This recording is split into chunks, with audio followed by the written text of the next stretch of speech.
Reaction যদি না নিতে পারে তাহলেই দেখি। নেন অ্যাকশন। আসসালামু আলাইকুম। আমি ছোট মানুষ, আজকে আমার ভাই এবং ভাবির বিবাহ বার্ষিকী, সেই উপলক্ষে ছোট্ট একটা গিফট নিয়ে আসছি। তারা এখন আনবক্সিং করবে, চলুন আমরা দেখি।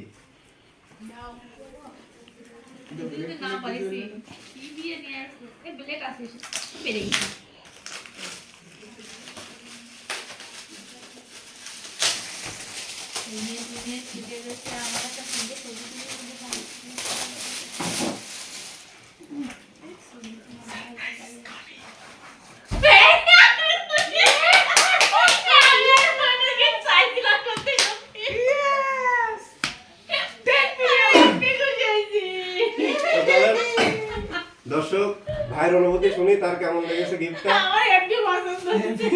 তো জয়ের এই গিফট পেয়ে আমরা সত্যি খুবই আনন্দিত। আমরা ভাবতেও পারিনি যে এত সুন্দর একটা গিফট আসবে। আমি মনে মনে ভিতরে কোয়াছি যে তোর ভাইয়া যদি আমার একটা ছবি বানায় এনে দিত।